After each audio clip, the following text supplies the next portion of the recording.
A gravação foi iniciada. Bom dia a todos. Hoje é dia 20 de maio de 2022, 8 horas e 36 minutos. Estamos iniciando a sessão de julgamento da 9ª Câmara Julgadora do Tribunal de Impostos e Taxas do Estado de São Paulo. Peço a todos que abram o processo do AIM 4.125.877, Usina Vertente Limitada. Dr. Walter é o relator do processo e o Dr. Ricardo Lemos está presente para fazer sustentação oral. Só um minutinho para fazer a gravação da sustentação oral e eu já passo para o Dr. Walter.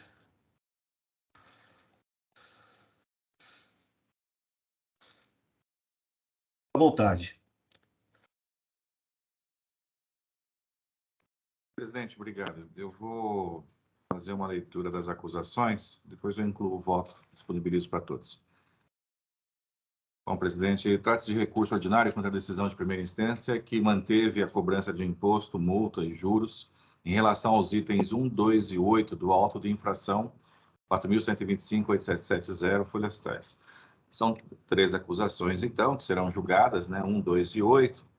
As acusações 1 e 2, em decorrência de aproveitamento de crédito do ICMS por destaque indevido dos documentos fiscais. O item 8 é uma multa regulamentar por destaque de ICMS na nota fiscal emitida pelo contribuinte e que teria infringido o artigo 402 do regulamento ICMS, pois haveria suspensão do imposto. Essas são as acusações, presidente. Obrigado, Dr. Walter. Fica à vontade, Dr. Ricardo. Bom dia a todos. Bom dia, senhor presidente. Bom dia, Dr. Walter, relator desse processo. Meu nome é Ricardo, eu falo de São José do Rio Preto, interior de São Paulo. Represento aqui a usina Vertente, é uma usina aqui da nossa região. E o caso envolve a seguinte situação. A empresa, ela efetuou algumas operações que não eram sujeitas à incidência do imposto. Eram remessas para demonstração, remessas de melácio, enfim, operações que eram sujeitas ou à suspensão ou hipótese de diferimento do imposto. E ela, por um equívoco, efetuou o destaque indevido do ICMS nessas operações, e assim que ela percebeu o seu erro, ela efetuou o creditamento dos valores correspondentes em sua escrituração, com o objetivo de anular esse destaque indevido e neutralizar os efeitos desse equívoco, ok? Em um processo de fiscalização, ela foi autuada com a glosa desses créditos, por conta da não obediência da portaria 83/91, que trata dos requisitos formais ali para apropriação de créditos e restituição de valores que foram destacados indevidamente. Nós apresentamos uma impugnação sustentando que o crédito não foi negado pela autoridade fiscal. Ela reconhece que houve um destaque indevido do imposto nessas operações. Então, se sustenta que o descumprimento alegado pela fiscalização se limita ao descumprimento das obrigações formais e acessórias para aproveitamento desse crédito. Então, em vista ao princípio da verdade material, legalidade, tipicidade, a empresa não poderia ser cobrada, como de fato está sendo. Aqui o imposto reflexo é o próprio imposto destacado indevidamente, de forma reconhecida pela autoridade fiscal.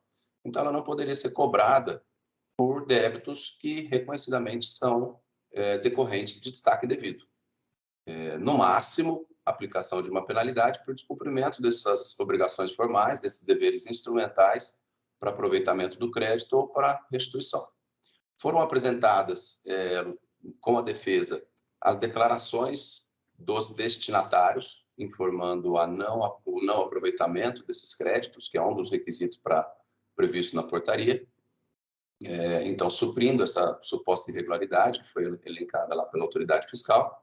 Então, a empresa confia que todos os elementos que denunciam o seu direito de crédito estão demonstrados, à exceção do cumprimento desses deveres instrumentais. Então, pelo princípio da verdade material, novamente, legalidade, tipicidade, se sustenta pela validação do processo de creditamento, do aproveitamento dos créditos, afastando a cobrança desse imposto reflexo, que é justamente o que foi reconhecido como destaque indevido pela autoridade fiscal. Tem uma preliminar de decadência que eu peço vênia aqui para não reiterar, porque é matéria conhecida de todos. Então, sustentamos a aplicação do artigo 150, ou subsidiariamente a aplicação do 731 do CTN, com a consideração daquele conceito de apuração mensal, que o termo exercício se refere ao termo de apuração, então, periodicidade mensal, mas é uma matéria conhecida de todos, então vou me abster de falar mais sobre esse assunto. E também postulamos nesse último item, em que foi aplicada uma multa regulamentar de 1% do valor das notas em que houve destaque indevido, e pelo princípio da consunção, caso mantida a penalidade pelo fato maior, que seja absorvida a penalidade essa penalidade regulamentar, para não implicar um bis in idem na atitude tomada pela empresa para regularizar essa situação de equívoco. Então, por esses motivos e por mais que consta do nosso recurso, pugnamos pelo provimento do recurso ordinário com o cancelamento integral do auto de infração ou subsidiariamente que seja afastada a cobrança do imposto reflexo e mantida apenas a multa e a revisão dessa penalidade regulamentar que foi aplicada também. Agradeço a atenção de todos. Obrigado, doutor, pela brevidade e objetividade da sustentação oral. Abordou, de fato, as três acusações, tá? E que a acusação 1 e 2, ela se refere ao crédito devido em operação que houve o destaque e, posteriormente, houve emissão de nota fiscal de entrada com destaque de imposto para zerar o destaque indevido, né? E o item 8 da multa regulamentar pelo destaque da saída das mercadorias. Doutor Walter, fica à vontade. Pois não, doutor. Só pela ordem, doutor, só para consignar que não houve a nota de entrada, tá? Não houve emissão da nota de entrada para regulamentar, para regularizar. O crédito foi apropriado na linha de outros créditos. Na linha dos outros créditos. Foi apropriado direto na linha dos outros créditos. Então, desculpa. Tá, linha de outros créditos na GIA, tá? Só para contar essa... Ok. Tá ok. Doutor Walter, fica à vontade. Obrigado, presidente. Peço desculpas ao doutor Ricardo. Eu fiz uma leitura diferente do recurso, tá? Eu vou expor aqui os meus motivos, mas confesso que na sustentação oral até poderia pensar de uma forma diferente, mas eu não li dessa forma no recurso que foi apresentado. Mas volto, presidente. O pedido de reforma da decisão de primeira instância merece ser acolhido parcialmente. Como consta no relatório acima, a recorrente se defende de 3 acusações, sendo 2 relativas à compensação indevida de imposto e uma de multa por infração no cumprimento de obrigações acessórias. A primeira alegação da recorrente se refere à decadência parcial dos débitos, nos termos do parágrafo 4º do artigo 150 do CTN. Tal resignação não se sustenta em relação às acusações 1 e 2 do auto de infração, pois a infração cometida é a compensação indevida de crédito e este egrégio, Tribunal Administrativo, por meio da súmula TIT número 9, firmou posicionamento sobre o assunto no sentido de que se aplica o artigo 173 do CTN, o que afasta a contagem do quinquênio a partir da data do fato gerador, passando para o primeiro dia útil do ano subsequente ao do fato gerador. Assim, os débitos relativos ao ano 2014 têm o seu marco inicial para a contagem da decadência, o primeiro dia de janeiro de 2015, e a data possível para a constituição do crédito tributário do erário até o dia 31 de 12 de 2019. Por isso, considerando que o auto de infração foi lavrado em agosto de 2019, não conheço da alegação de decadência para os itens 1 e 2 do auto de infração, desde que for observado fielmente o prazo de decadência pela autoridade administrativa lançadora do crédito tributário. No que diz respeito ao item 8, entendo que também se aplica a espécie de decadência do do artigo 173 CTN, pois não se trata de homologação de pagamento de imposto, caso que se aplique o parágrafo 4º do artigo 150 do mesmo diploma normativo, mas de multa por descumprimento de obrigação acessória, destaque do imposto, o documento fiscal em operações com suspensão do ICMS, nos termos do artigo 402 do RICMES. Assim, não acolho o pedido de decadência para o item 8 do auto de infração. Com relação ao argumento sobre a ausência de lesão ao erário por ter aproveitado o crédito de ICMS tacado indevidamente no documento fiscal, também não há como concordar com tal afirmação, pois é sabido que a legislação vigente concede o direito ao aproveitamento de crédito desde que legitimamente cobrado na operação anterior. Assim sendo, o destaque do imposto indevido compete ao destinatário da mercadoria providenciar a carta de incorreções ou solicitar ao emitente um XML para a escrituração correta do documento fiscal, já que não faz jus ao crédito.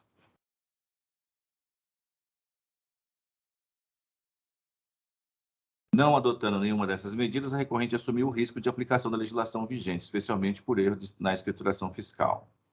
O mesmo raciocínio acima se aplica ao argumento de inexistência de infração em caso de destaque indevido do imposto no documento fiscal de saída da recorrente, tendo em vista que a recorrente é obrigada ao fiel cumprimento dos deveres administrativos impostos pela legislação em vigor. Sobre a necessidade de redução de multas por serem confiscatórias, tal argumento não pode ser acolhido, pois não estão presentes os requisitos do artigo 28 da Lei 3457 de 2009. No que tange ao pedido de aplicação do artigo 527-A do RICMES, embora de forma genérica, há necessidade de análise do preenchimento dos seus requisitos para a sua aplicação ao caso. Se dividem em critérios objetivos e critérios subjetivos. Os primeiros são condições para a concessão do benefício, já os segundos servem para a dosimetria da pena, podendo ser abrandada ou relevada. Transcrevo aqui, presidente, o artigo 527-A e os seus parágrafos, destacando os pontos de análise para a concessão do benefício. Pois bem, não há que se falar em aplicação do benefício para os itens 1 e 2 do auto de infração, pois há cobrança de imposto para esses itens, enquadrando-se no campo de exclusão por critério objetivo previsto no caput do artigo 527-A. Já o item 8 do auto de infração, que se exige apenas multa regulamentar, não se verificando os critérios objetivos excludentes do benefício, ou seja, cobrança de imposto e notícia nos autos de conduta praticada com dolo, fraude, simulação, a análise agora paira sobre os critérios subjetivos para fins de dosimetria da pena, em que pese o esforço da dota representação fiscal em demonstrar os antecedentes fiscais da recorrente de forma analítica. As tabelas elaboradas com os dispositivos normativos infringidos, folhas tais, não indicam reincidência da infração imputada nestes autos, nem se referem às exclusões estabelecidas pelo parágrafo 2º do artigo 527-A, portanto, o benefício deve ser concedido. Somando-se as multas do item, à época da lavratura do auto de infração, nota-se que o montante é de R$ 4.055,25. Por isso, a análise do porte econômico não é, como dito, condição excludente do benefício. Assim, a recorrente faz jus à redução da multa, mas obedecendo ao critério de punição mínimo fixado pelo legislador paulista, devido ao valor imputado no lançamento ser próximo à multa mínimas a ser calculada na presente data. Desta forma, considerando que o parágrafo 1º do artigo 527-A do RICMES exige a observância do parágrafo 7º do artigo 527, do mesmo diploma legal, conceda o benefício da redução da multa para o seu mínimo de 70 UFESPs. Sobre a alegação de juros ilegais e correção da base de cálculo, não a conheço, em virtude das súmulas TIT 8 e 13. Por essas razões, conheço parcialmente do recurso ordinário e, na parte conhecida, dou-lhe parcial provimento tão somente para aplicar a multa mínima prevista para o item 8 de 70 UFESPs. Como voto, presidente? Obrigado, doutor Walter. Alguém tem alguma dúvida? Eu abro para discussão. Nesse caso também eu vou acompanhar o doutor Walter, porque o procedimento correto seria o pedido de restituição, tá? Se houve destaque indevido do imposto, caberia a contribuinte não lançar diretamente em GIA, em outros créditos, né? Mas sim providenciar o pedido de restituição. E para isso ela também teria que provar que o destinatário ele não lançou, não escriturou o crédito desse imposto nos livros, né? Então tem todo um procedimento regrado na legislação, tá? Quanto à redução da multa, também não vejo óbice, né? Então eu acompanho integralmente o Dr. Walter. Vou encerrar os debates e passar a votação.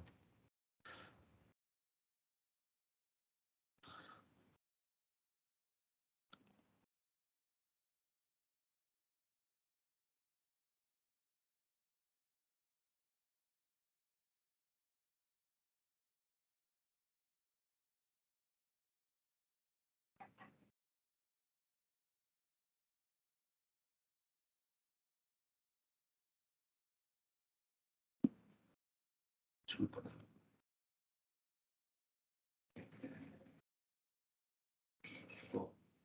Deixa eu ver aqui.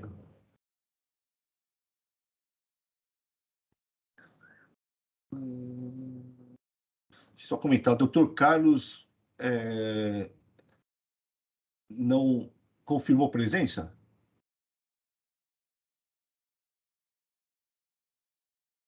Confirmei sim, presidente. É que meu sistema caiu, eu estou voltando aqui agora. Ah, tá. Então vou reabrir o debate aqui para para poder confirmar a presença, tá? Ok, presidente, obrigado. Desculpe.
Doutor Ricardo, o julgamento foi encerrado, tá? Prevaleceu o entendimento do doutor Walter no sentido de conhecer parcialmente do recurso e dar-lhe parcial provimento com relação à redução do item 8 da acusação. Tá ok? Ok, obrigado, eu agradeço a atenção. Bom dia e bom trabalho. Obrigado, bom dia. Tenha um bom dia. Peço a todos para que... vou começar pelo MRS, né? O processo é do doutor Carlos. Vou devolver para o relator, para que faça a declaração de impedimento. Só um minutinho.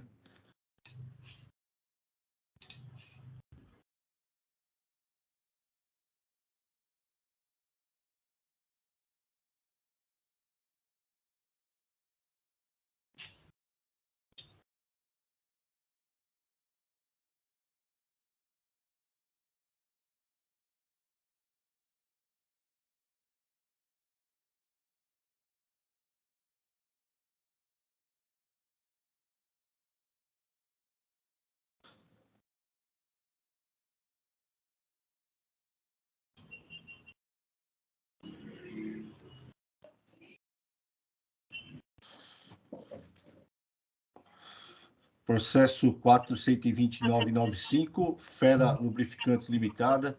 Dr. Rafael é o relator.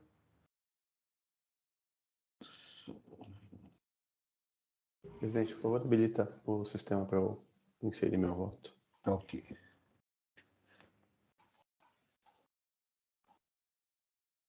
Esse também é mais um voto daqueles que houve distribuição errada, sem prevenção, tá? Então, o doutor Rafael vai fazer como é que chama? Vai promover uma diligência para que os autos sejam distribuídos com prevenção, tanto de juiz quanto de Câmara.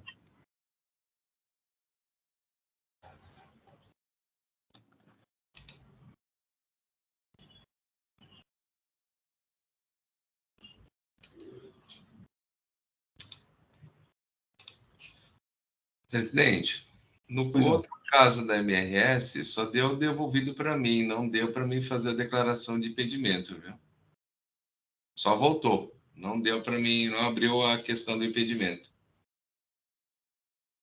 No sistema dá como o processo é voltado para mim só. Abre ele e você não consegue ver como se você fosse fazer o voto novamente? Então, ele não abre aquela aba.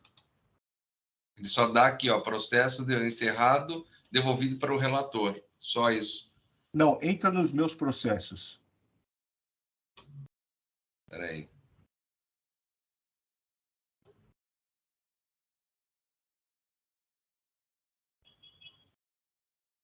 Deixa eu ver.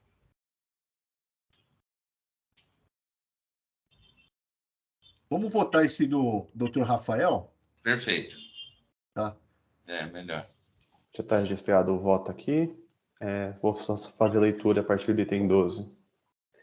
Trata-se de pedido de retificação de julgado interposto pela recorrente Fera Lubrificantes em face da decisão proferida pela 9ª Câmara Julgadora em sessão realizada em 24 de março de 2021 e que negou o provimento ao recurso ordinário da recorrente.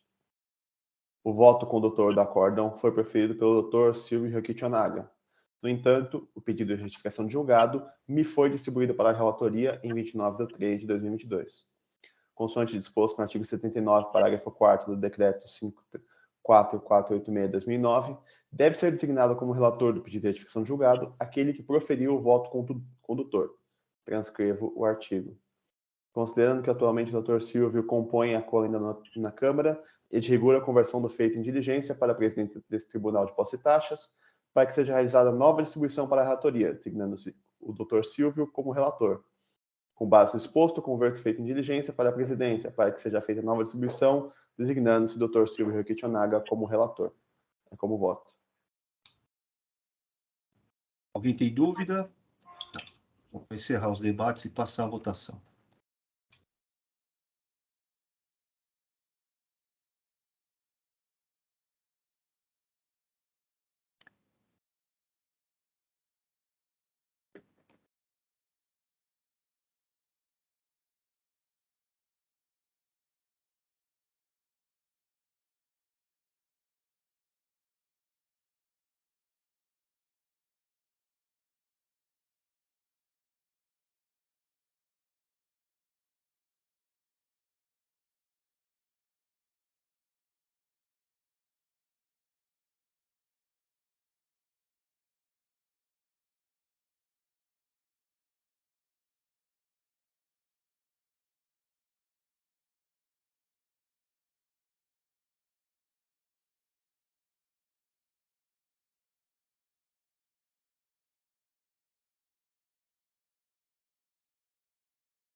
Com o julgamento desse processo, eu encerro a sessão de julgamento da 9ª Câmara Julgadora.